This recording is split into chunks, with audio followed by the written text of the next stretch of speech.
As Abraham Lincoln famously said, a house divided against itself cannot stand. In line with this principle, the All Progressives Congress APC in Kwara State has inaugurated a 5-member reconciliation committee to engage aggrieved members and key stakeholders with the aim of resolving internal disputes and strengthening party unity ahead of the 2027 general elections. According to a statement by the party's State Publicity Secretary, Babatunde Olawale, the committee will identify areas of disagreement, engage all factions within the party, and recommend practical measures to foster lasting cohesion. Now let's hear from some of the chieftains. Let me, on behalf of members of the committee, extend an olive branch to every member of the party. The committee will be attentive, sensitive, and loving for all. Thus, we appeal to all aggrieved members to open their hearts and minds for a warm and welcoming reception with a view to finding lasting solutions to this family predicament. Our appeal to all our members is to sheath the sword and refrain from provocative utterances.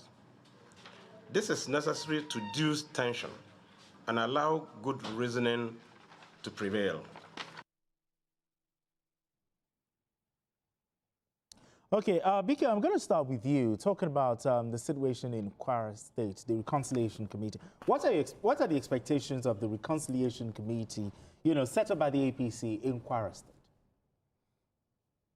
Well, if the Reconciliation Committee approaches its work with fair-mindedness, if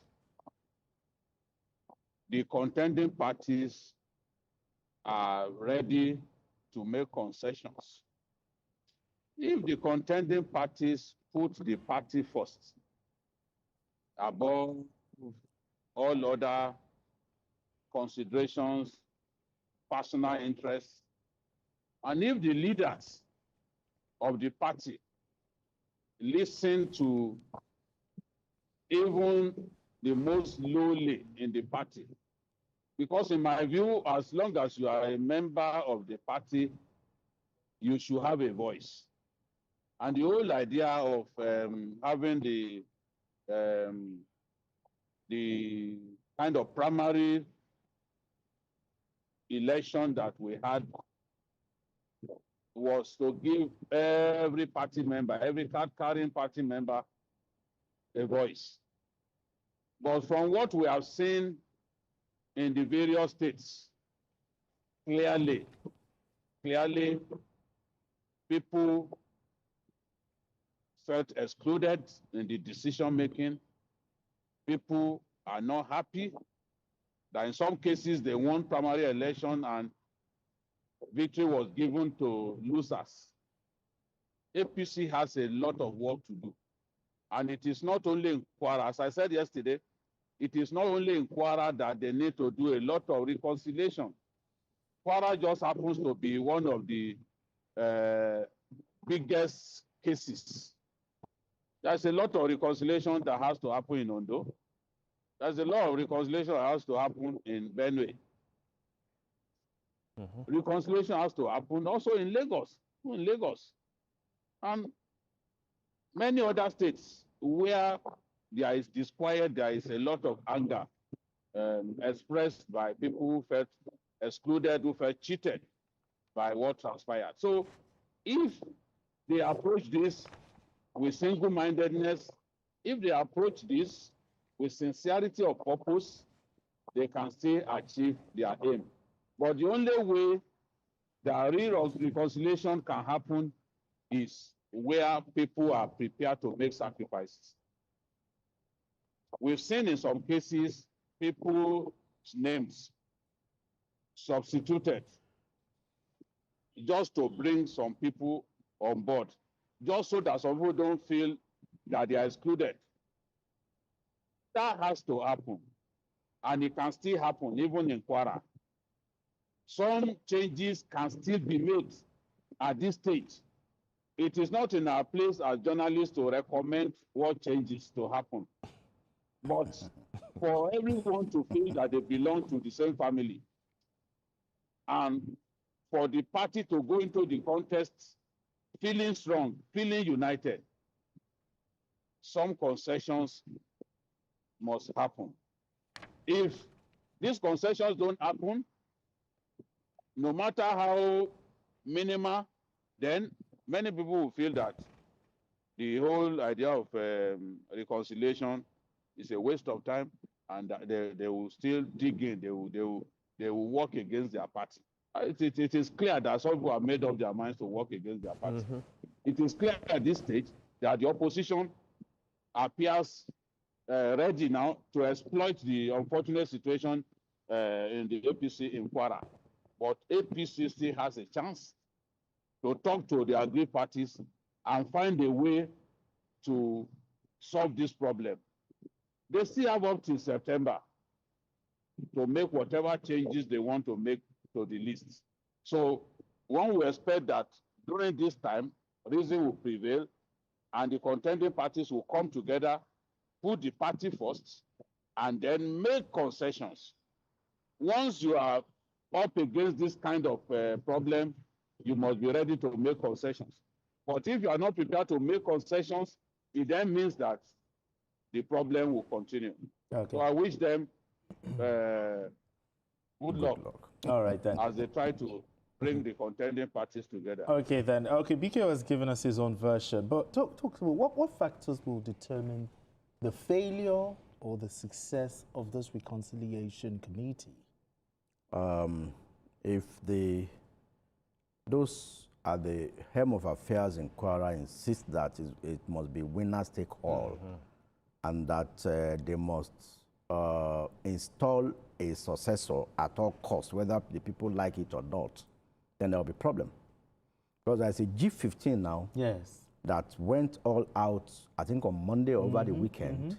They went to the Emma's Palace. It was on Monday? Yeah, on Monday. Everywhere. They went everywhere, and you could see the massive crowd. Massive turnout, yes. Against the governor.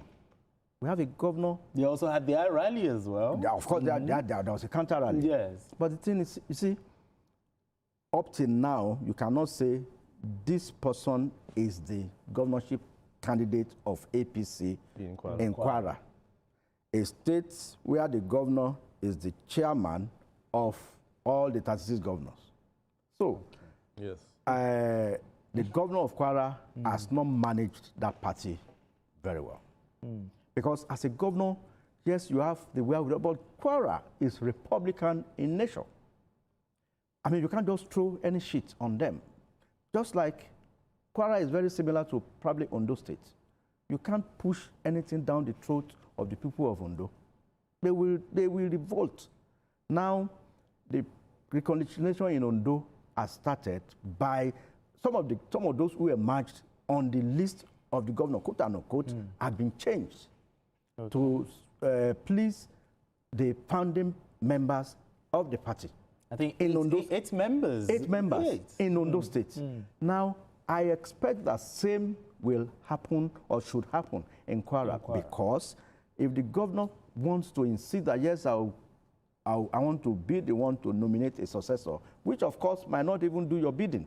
It's not in all cases that you have a situation like Lagos and Kogi, where for almost 4 years now, it's been smooth sailing with between Yaya Bello and Ododo. And of course, in Lagos, we have seen that tradition. But you can't say the same about other states where a governor will pick a successor, and in 3 months, the new governor will run out, is a benefactor. Will run him out.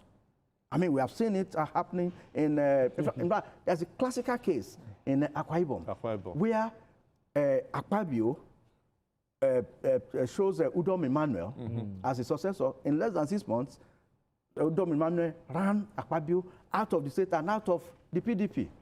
Now, but it's different. No. He's going to come to the defense of his state. Now, you see, Udom Emmanuel nominated or appointed Pastor Eno, who started Probably because he lived in Lagos for some time. I call him a complete Omoluabi and a pastor. Now, he reversed the case. So something like that should happen in Kwara. Gentlemen. And these governors should know that it is not all the time that you choose a successor, that the successor will do your bidding. What do you think is the biggest challenge of the APC in Kwara State at the moment? Is it defeating the opposition or healing the division within its own ranks first? No, I think the opposition are just waiting. You know, in fact, they are even praying for this error to happen and to continue.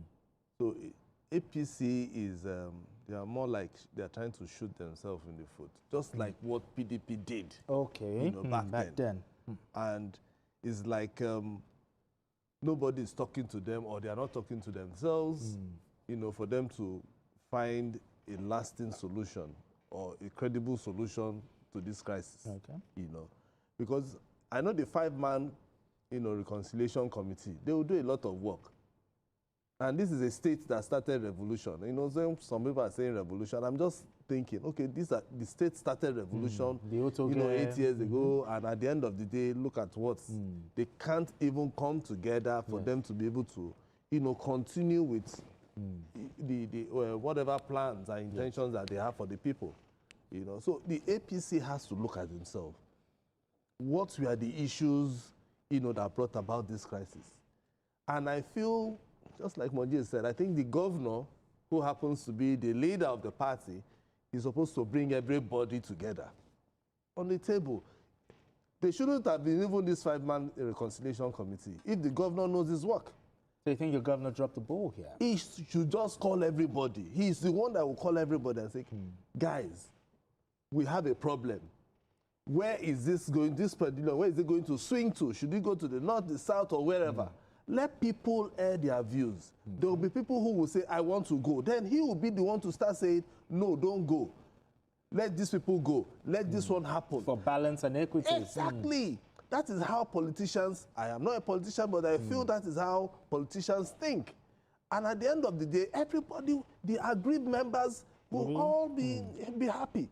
But the process and the period that you just allow everybody to go this way, everybody to go south, that is when crisis will begin to, you know, will turn to cancer, because that is what is happening now. I agree. At the end of the day, nobody, even the reconciliation committee, if they favor one side or they come with, my fear now is that even with this reconciliation committee, if they come out and then they make a recommendation that is not favorable to the governor, what will he do? That's a big question. What will he do? A big question. You know, so they need to really, is not something that they just leave for only 5 people. All of them, all the members, they have G15. Everybody, the governor, they have to sit down. Whether they will go to Abuja, if Ilorin is so hot, they go to Abuja, they will sit down. Everybody will sit down, and then everybody bear their minds.